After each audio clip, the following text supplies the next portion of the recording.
पुरोहित होता जी कहते हैं, राजेंद्र, अब जल धेनु दान का विधान बताता हूँ।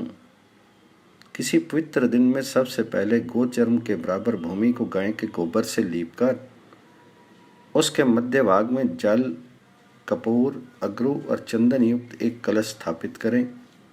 फिर उस कलश में जल धेनु की धारणा करके इसी प्रकार के एक दूसरे कलश में बछड़े की कल्पना करें। फिर वहीं एक मंत्र पुष्पों से युक्त वर्धनी पात्र रखें। पूर्वोक्त कलश में दूर्वा अंकुर, जटामासी, उशीर अर्थात खस की जड़, कुष्ठ संज्ञक औषधि, शिलाजीत, नेत्रबाला, पवित्र पर्वत की रेणु, आंवले के फल, सरसों तथा सप्त धान्य आदि वस्तुओं को डालकर उसे पुष्पलताओं से सजाना चाहिए। फिर चारों दिशाओं में 4 पात्रों की विशेष रूप से कल्पना करें। इनमें एक पात्र घृत से, दूसरा दही से, तीसरा मधु से तथा चौथा शर्करा से पूर्ण होना चाहिए। इस कल्पित कुंभमयी धेनु में स्वर्ण में मुख एवं तांबे के श्रृंग, पीठ तथा नेत्र की कल्पना करनी चाहिए।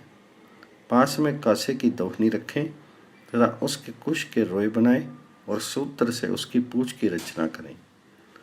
पुनः वस्त्र, आभरण तथा घंटिका से उसे सजाकर शुक्ति से दांत एवं गुड़ से मुख की रचना करें। चीनी से उस धेनु की जीभ और मक्खन से स्तनों का निर्माण करके ईख के चरण बनावें तथा चंदन एवं फूलों से उस धेनु को शोभित कर काले मृग चरम पर स्थापित करें।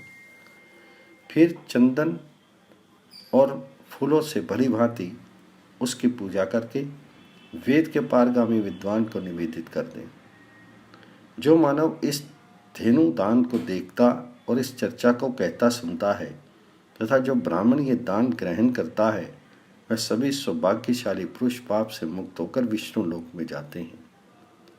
जिसने सदक्षिण अश्वमेध यज्ञ किया और जिसने एक बार जल धेनु का दान किया, उन दोनों का फल समान है।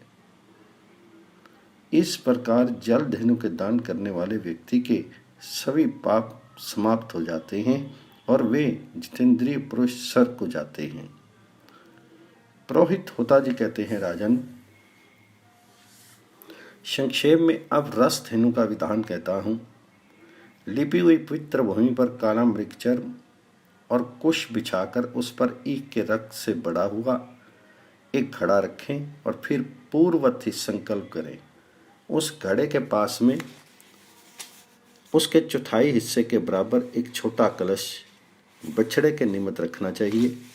उसके चारों पैरों के स्थान पर ईख के 4 डंडे रखें। उनमें चांदी की 4 खुरियां लगा दें। उसकी सोने की सींग बनाकर श्रेष्ठ आभूषण पहना दें। उसकी पूंछ की जगह वस्त्र और स्तन की जगह घृत रखकर उसे फूल और कंबल से सजाना चाहिए। उसका मुख और जीभ शर्करा से बनाएं। दांत की जगह पर फल रखें। उस रस धेनु की पीठ तांबे की बनाएं और रोए की जगह फूल लगा दें तथा मोती से आंखों की रचना करके चारों दिशाओं में 7 प्रकार के अन्न रखें। फिर उस धेनु को सब प्रकार के उपकरणों से सज्जित तथा अखिल गंधों से सुवासित करना चाहिए। उसके चारों दिशाओं में तिल से भरे हुए 4 पात्र रखें। ऐसी धेनु समस्त लक्षणों से युक्त तथा परिवार वाले क्षत्रिय ब्राह्मण को अर्पण कर दे। जिसे स्वर्ग में जाने की कामना हो, वह पुरुष नित्य प्रति रस धेनु का दान करे। इसके फलस्वरूप वह संपूर्ण पापों से रहित होकर स्वर्गलोक में जाने का अधिकारी होता है। इसके दान देने वाले और लेने वाले दोनों को उस दिन एक ही समय भोजन करना चाहिए। ऐसा करने से उसे सोम रस पान करने का फल सब जगह सुलभ हो सकता है। गौदान के समय जो उसका दर्शन करते हैं, उन्हें परम गति मिलती है। सबसे पहले धेनु की पूजा करके गंध, पुष्प और माला आदि से अलंकृत करना आवश्यक है।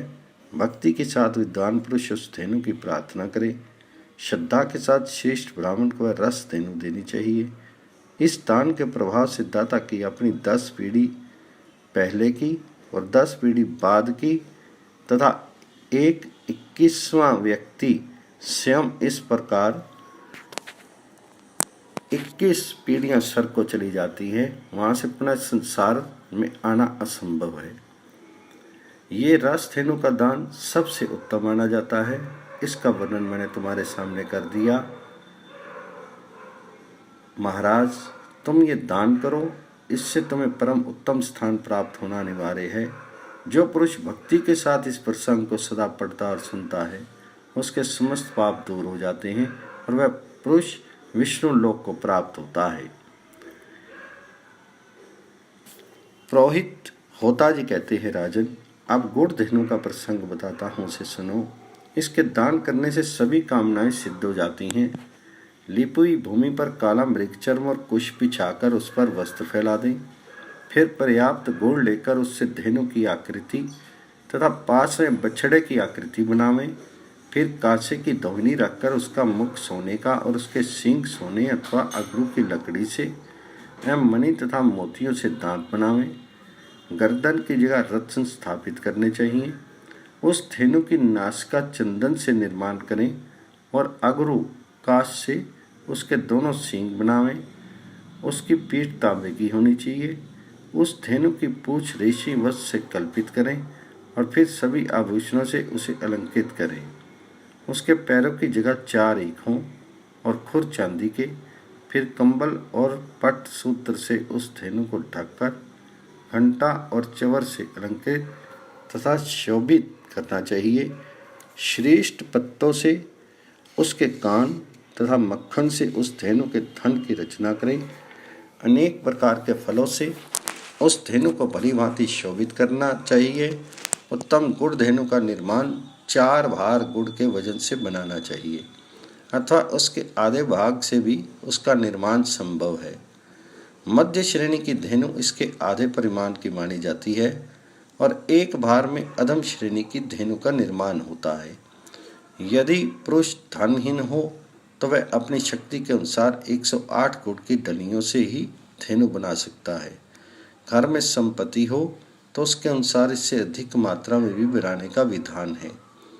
फिर चंदन और फूल आदि से उसकी पूजा करके उसे ब्राह्मण को दान कर दें। चंदन पुष्प आदि से पूजा करने के पश्चात घृत से बना हुआ नैवेद्य एवं दीपक दिखाना अति आवश्यक है। अग्निहोत्री और श्रोत्रिय ब्राह्मण को गुड़ धेनु देना उत्तम है। महाराज, 1000 सोने के सिक्कों सहित अथवा इसके आधे या आधे के आधे के साथ गुड़ धेनु का दान किया जाए अथवा अपनी शक्ति के अनुसार 100 या 50 सिक्कों के साथ भी दान किया जा सकता है। चंदन और फूल से पूजा करके ब्राह्मण को अंगूठी और कान के आभूषण भी देने चाहिए। साथ में छाता और जूता दान करना चाहिए। दान के समय इस प्रकार प्रार्थना करे, गुड़ धेनु, तुम में अपार शक्ति है। शुभे, तुम्हारी कृपा से संपत्ति सुलभ हो जाती है। देवी, मैं जो दान कर रहा हूँ इससे प्रसन्न होकर तुम मुझे भक्ष्य और भोज्य पदार्थ देने की कृपा करो और लक्ष्मी आदि सभी पदार्थ मुझे सुलभ हो जाएं। ऐसी प्रार्थना करने के उपरांत पहले कहे हुए मंत्रों का स्मरण करें। दाता को पूर्व की ओर मुख करके बिठाकर ब्राह्मण को गुड़ धेनु का दान करना चाहिए। पुनः प्रार्थना करें, गुड़ धेनु, मेरे द्वारा मन, वाणी और कर्म द्वारा अर्जित पाप तुम्हारी कृपा से नष्ट हो जाएं। जिस समय गुड़ धेनु का दान होता है उस अवसर पर जो इस दृश्य को देखते हैं उन्हें वह उत्तम स्थान प्राप्त होता है जहाँ दूध तथा घृत एवं दही बहाने वाली नदियाँ हैं। जिस दिव्य लोक में ऋषि मुनि और सिद्धों का समुदाय शोभा पाता है वहाँ इस धेनु के दाता पुरुष पहुँच जाते हैं। गुड़ धेनु संबंधी दान के प्रभाव से 10 पूर्व के 10 पीछे होने वाले पुरुष तथा एक व इस प्रकार 21 पुरुष विष्णु लोक को यथाशीघ्र पहुँच जाते हैं। अयन, विषुव योग, व्यतिपात और दिनक्षय से ये इस दान में साधन कहे गए हैं। इन्हीं अवसरों पर गुड़ धेनु के दान का विधान उत्तम है। महामते, सुपात्र ब्राह्मण को देखकर ही इस धेनु का श्रद्धा के साथ दान करना चाहिए। इससे भोग एवं मोक्ष सब सुलभ हो जाता है और समस्त कामनाएं पूर्ण हो जाती हैं तथा दाता सभी पापों से मुक्त हो जाता है। गुड़ धेनु की कृपा से अखिल सौभाग्य इस लोक में अतुल आयु एवं आरोग्य तथा ऐश्वर्य सुलभ हो जाते हैं। जो इस प्रसंग को पढ़ता है तथा कई योजन दूर रहकर भी इस गुण धेनु दान की सम्मति देता है, वह इस संसार में दीर्घ काल तक वैभव से संपन्न रहकर अंत में स्वर्ग में निवास करता है। शर्करा तथा मधु धेनु की दान की विधि में पुरोहित होता जी कहते हैं, राजन अब शर्करा धेनु का वर्णन सुनो। लिपी हुई भूमि पर काला मृग चर्म और कुश बिछाना चाहिए। 4 बार शर्करा से बनी हुई धेनु उत्तम कही जाती है। उसके चौथाई भाग से उसका बछड़ा बनावे। यदि दानकर्ता राजा हो तो वह 800 भार के से ऊपर तक की धेनु बना सकता है। दाता अपनी शक्ति के अनुसार धेनु का निर्माण करावे, जिससे स्वयं अपनी आत्मा को न कष्ट पहुँचे, न धन का ही समूल संहार हो जाए। धेनु की चारों दिशाओं में बीज उपस्थित कर उसके मुखाग्र और सींग सोने के तथा आंखें मोती की बनावें। गुड़ से उसका मुखांतर भाग तथा पिष्ट से उसकी जीभ का निर्माण करें। गल कंबल का निर्माण रेशमी सूत्र से करें। कंठ के भूषणों से उस धेनु को भूषित करें। ईख से चरण, चांदी से खुर तथा मक्खन से धन की रचना करें। श्रेष्ठ पत्रों से उसके कान बनाकर उसे श्वेत जवर से अलंकृत करना चाहिए। तत्पश्चात उसके पास में पंचरत्न रखकर उसे वस्त्र से ढक देना चाहिए। फिर चंदन और फूलों से अलंकृत करके वह गाय ब्राह्मण को दे दें। ब्राह्मण श्रोत्री, दृढ़ और साधु स्वभाव वाला हो। एन विषो व्यतिपात और दिन 6 इन पुण्य अवसरों पर अपनी शक्ति के अनुसार इस प्रकार की गौ बनाकर दान करनी चाहिए। यदि सतपात्र एवं श्रोत्रिय ब्राह्मण घर पर आया हुआ दिख जाए तो आए हुए उस ब्राह्मण को धेनु के पुच्छ भाग का स्पर्श करते हुए दान करने की विधि है। पूर्व अथवा उत्तर की तरफ मुख करके दाता बैठे। गौ का मुख पूर्व और बछड़े का मुख उत्तर हो। दान करते समय गौदान के मंत्रों को पढ़कर ही गौ का दान करना चाहिए। दाता 1 दिन तक शर्करा की आहार पल रहे और लेने वाला ब्राह्मण भी इस प्रकार 3 दिन तक रहे। ये शर्करा धेनु संपूर्ण पापों को दूर करने वाली तथा अखिल कामनाओं को देने में पूर्ण समर्थ है। इस प्रकार दान करने वाला पुरुष संपूर्ण कामनाओं और ऐश्वर्य से संपन्न हो जाता है, इसमें कोई संदेह नहीं है। शर्करा धेनु का दान करते समय जो लोग उसका दर्शन करते हैं उन्हें परम गति मिलती है। जो मानव भक्तिपूर्वक इसे सुनता अथवा पढ़ता भी है, वह संपूर्ण पापों से छूटकर विष्णु लोक को प्राप्त होता है।